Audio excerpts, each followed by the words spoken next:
Alright, so I'm going to dig into a couple of these boxes that came. I ordered some stuff prior to falling ill with what I thought was COVID, but apparently maybe not. In any case, I was pretty sick there for a couple weeks. I started getting stuff for the room. I don't know exactly, I don't even remember what exactly I ordered. I know I need a couple other things. So let's take a look at some of the stuff that came. Talk about how we're going to use it.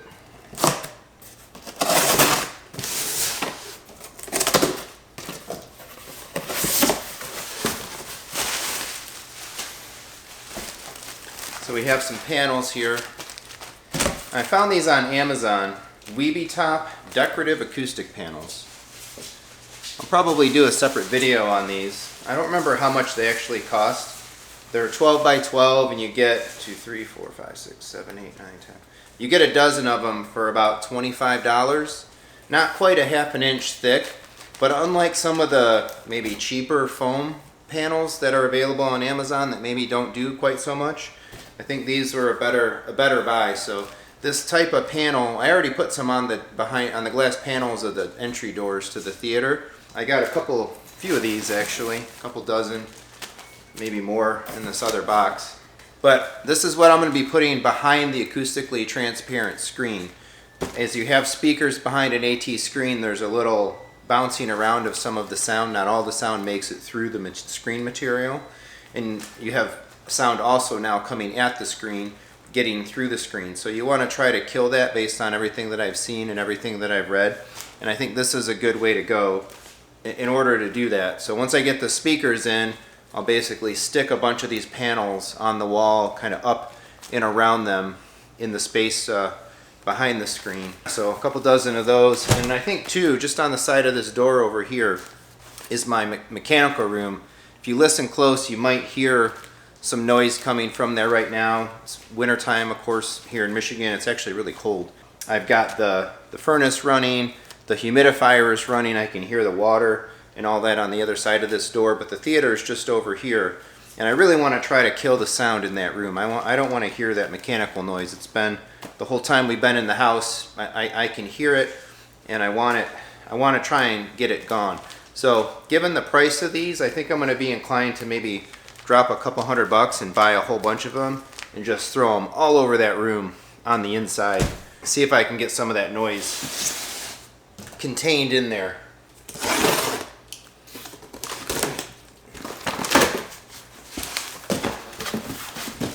Yep, so we got one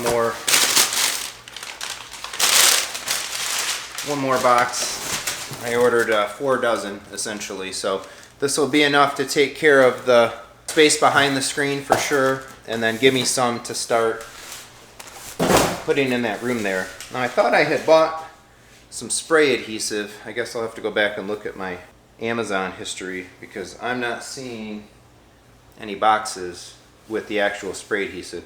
The ones that I put on the back of the door, I bought some 2-sided 3M tape and it worked okay there, but I think it was also kind of a pain. You got to cut the tape, stick it on, spend a bunch of time trying to peel the backing off. I think it'll be a lot easier to just get the spray adhesive, you know, get some a big piece of plastic or whatever, put one of those panels down, spray the back, and just stick it.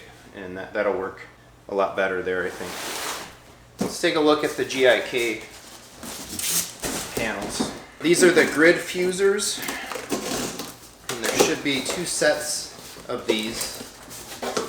Yeah, four per box. So there's a GIK grid fuser. It's styrofoam. I didn't realize it was styrofoam. Interesting. A pretty involved pattern there. And the styrofoam will probably absorb a little bit of the sound, but this is really more about diffusion. Sound hitting this and trapping inside these areas here and spreading all over. So talking with the guys at GIK, they recommend basically putting these things together in kind of a pattern where you have like one this way and then one this way and then another one that same way and then another, the fourth one, like a line of 4 of them across the ceiling. And then you try to do that kind of above your seating position or a little bit ahead of it towards the front of the room, basically trying to get that first reflection point from your front speakers, the sound going up and coming back down, covered. So I'm going to have an interesting time getting these on the ceiling.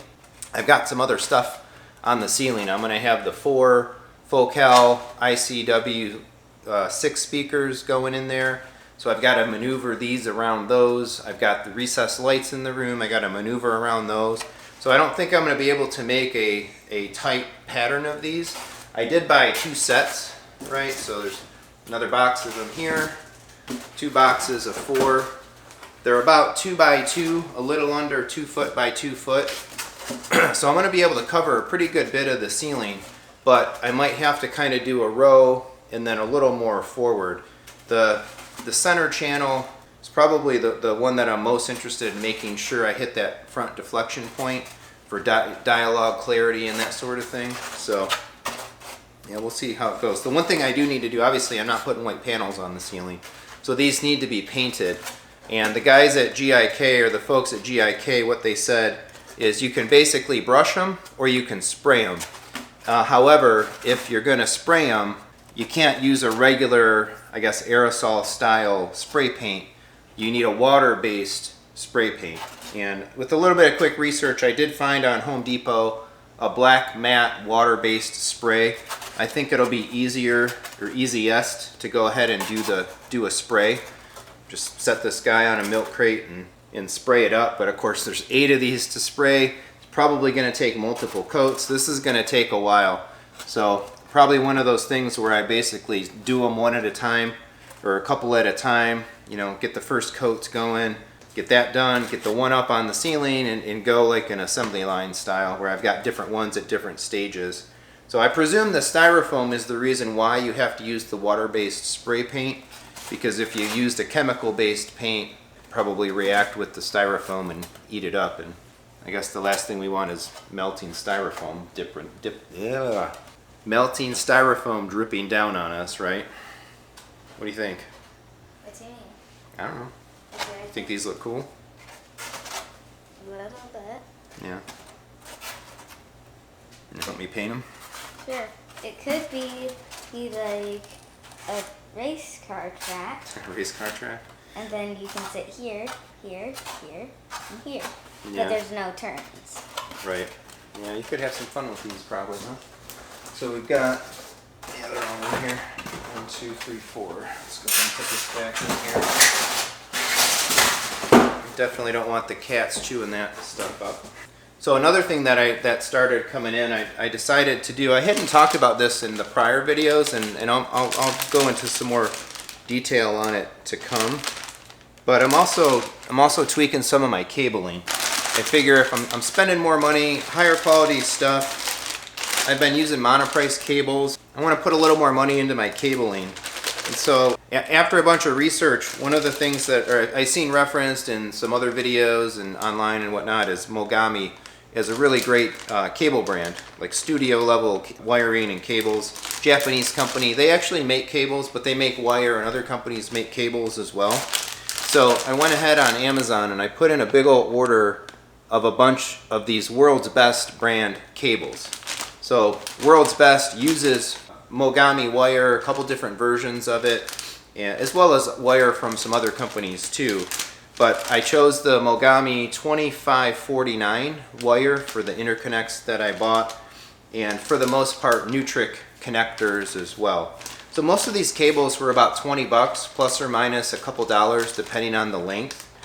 But it's going to clean up some of my rack a good bit as well, because right now I've got a lot of like 3 foot or 4 foot 3 meter cables jumpering small distances, and so I've wound them up essentially.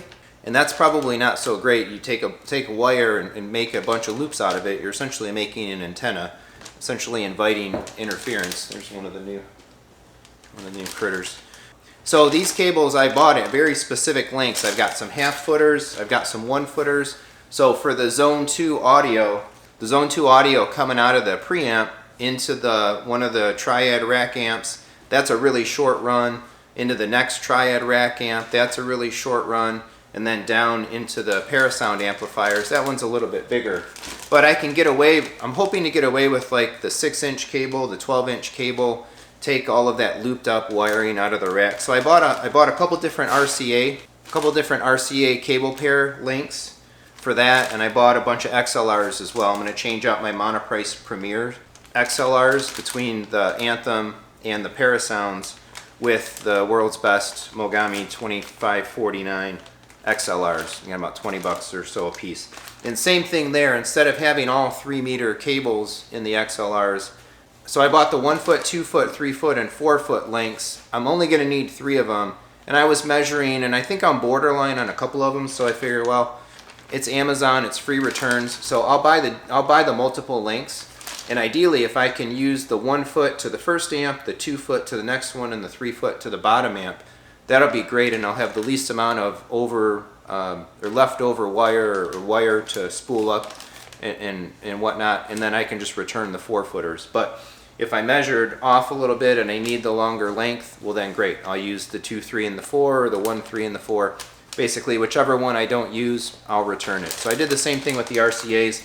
I bought one extra length than I needed, try and keep everything as tight as possible, and we'll go from there. So these I am going to actually go ahead and install right now. I did have the screen come in, so we were able to get that downstairs like we showed before. I was actually hoping to install that today. I was going to have a friend come over, family come over for dinner, and my buddy and I were going to take the Stewart down and put that up, but unfortunately we've got kids between our families. Not feeling great, so